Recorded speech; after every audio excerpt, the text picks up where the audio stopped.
जले के और हर किस्म के निशान ख़त्म करें सिर्फ 2 चीज़ों के साथ।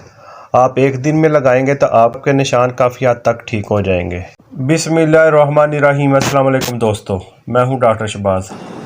एक चीज़ और मैं बताने जा रहा हूं, जो जलने के बाद निशान होते हैं और वो निशान ख़त्म नहीं होते, वो भी सिर्फ 2 चीज़ों के साथ आप अपने निशान ख़त्म कर सकते हो। आपने 1 पाव सरसों का तेल, 1 पाव सरसों का तेल लेना है और 1 पाव आपने गुड़ लेना है। ये 2 चीज़ें हैं। गुड़ को आपने कूट कर छोटा छोटा बारीक कर लेना है। जब ये बारीक हो जाएगा तो आपने एक देचकी लेनी है और उस देचकी में आपने वो सरसों का तेल डाल देना है, वो गुड़ भी डाल देना और हल्की आंच के ऊपर आपने इसको रख देना और इसको आप इतना पकाएं जब तक वो गुड़ बीच में जल नहीं जाता, राख नहीं बन जाती।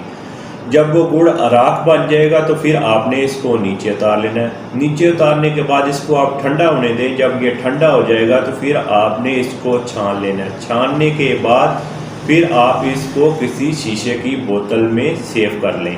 और इसका लगाने का तरीकाकार क्या है, जब आप रात को सोने से पहले आपने कॉटन की मदद से या फिंगर की मदद से जहाँ पे आपका जले हुए का निशान है वहाँ आप इसको लगाएं। रोज़ाना आपने रात को 1 मरतबा ही लगाना है, सारा दिन में आपने नहीं लगाना है, रात को आपने सोने से पहले इसको लगाना है। तो आप 1 हफ्ता जब आप लगाएंगे तो 1 हफ्ते के अंदर अंदर आपके जो जले हुए के निशान हैं वो ख़त्म हो जाएंगे। ये आसान सा तरीका, इसको आप बनाएं और इसको लगाएं, आपके जले हुए निशान ख़त्म हो जाएंगे। मेरी वीडियो को लाइक करें, शेयर करें, मेरे चैनल को भी सब्सक्राइब करें। मैं मिलूँगा एक और वीडियो के साथ। मुझे दें इजाज़त। अल्लाह हाफिज़।